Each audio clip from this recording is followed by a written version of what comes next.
Dear students, welcome to e-learning of new class, and I'm here with your poem 3, A Tiger in the Zoo.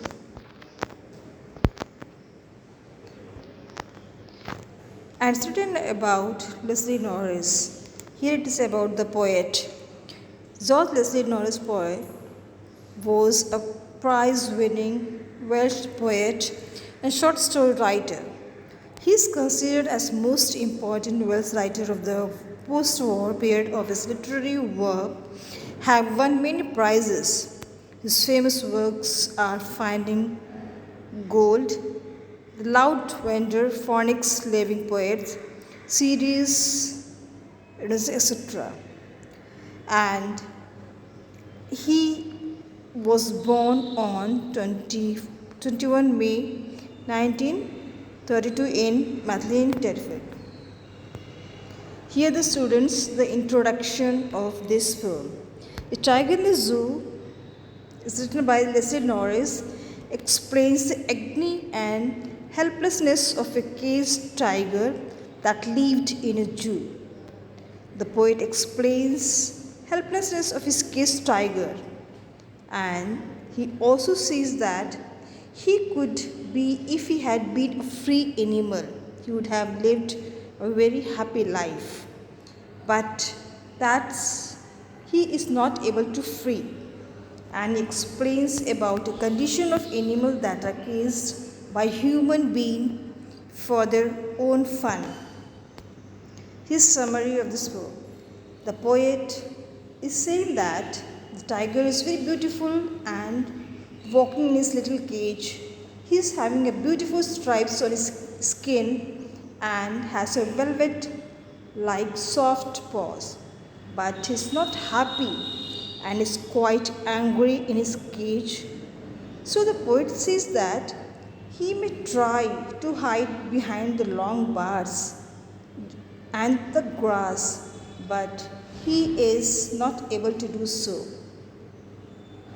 And he is helpless. He cannot show his power to the visitors. And he is describing that his own powerless against which is being encaged. So thus the intention of the poet to see that the animal famous for its fearlessness and freedom is confirmed as sad while due to the human beings. So students, here is the explanation of the first stanza. A tiger in the zoo, he stalks in his very straits, a few steps in his cage, on pads of velvet quiet, in his quiet way. He's not free here. The poet says that tiger is confined in the zoo, moves around the cage under the bright colored skin. He further says that tiger can take only a few steps because the cage is small and it's not easy to move in it, and he cannot take big steps. His feet is like a velvet, and the sound of the tiger, the footstep is very slow. He is angry and is walking in that limited area of the cage when he is not afraid. The second stranger, he should be lurking in shadow, sliding through the long grass near the water hole where plum deer pass. The poet says that if the tiger was free, he would have hid himself behind the long grass near the water bodies to just catch a deer in order to have its food. And he wants to see that actual life of a tiger is to live in jungle where he could catch his prey and eat it, but the tiger is helpless. He cannot do anything. Students, here's the third stranger. He should be snarling around houses at the jungle's edge, bearing his white fangs, his claws, terrorizing the village. The poet says that the tiger would have been free. He would have snarled around the house located at the outskirts of the forest. He would terrorize the people with his sharp tooth and claws. This would create a fear among the people living in the villages. And the fourth one, but he is locked in a concrete cell. His trunk behind the bars, stalking the length of his cage, ignoring visitors. Now the poet comes to reality of the tiger that is inside the cage. He says that tiger is confined in a strong cell which is made of strong building material. He further says that tiger is behind bars, so his ferociousness is also behind the bar. He just stalks to his cage. He never tries to terrorize the visitor because his power is restricted is in the cage only. And now he cannot attack any of them. And the last stranger, he hears the last voice at the night and the patrolling cars. He stares with his brilliant eyes at the brilliant stars. The poet says that in the night the tiger hears the sounds of the patrolling cars, and patrolling cars are the vehicles of the police which are used to guard at night. So in the night the tiger hears the sound of these cars. He then stares the shining stars with the shining eyes. The poet wants to say that the tiger is sad.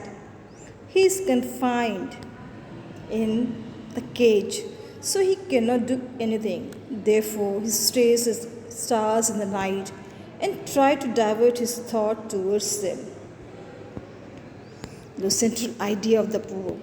The central idea of the poem, the tiger in the zoo, is the main that is a wrong with the tiger by snatching away its freedom as well as its ability.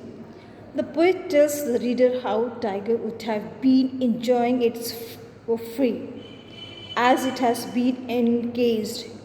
It walks just a few steps because cage is quite small. It has rage, it is angry, but remains quiet because of its helplessness. Now, theme of this poem is that liberty and freedom, that every human or the animal loves freedom, isn't it? So no one likes to be imprisoned. So in the poem, the tiger is not free. He's encaged and he wanted his freedom. Animal rights. The poet also throwing light on the rights of the animal.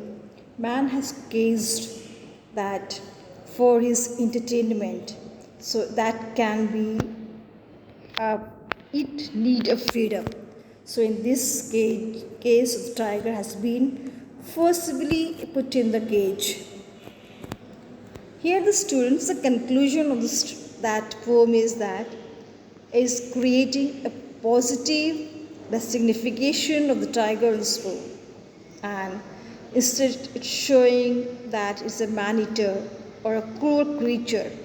But poet has shown that hardly ever bother with the human being who hunts for its own freedom, but it's that he is in the cage only.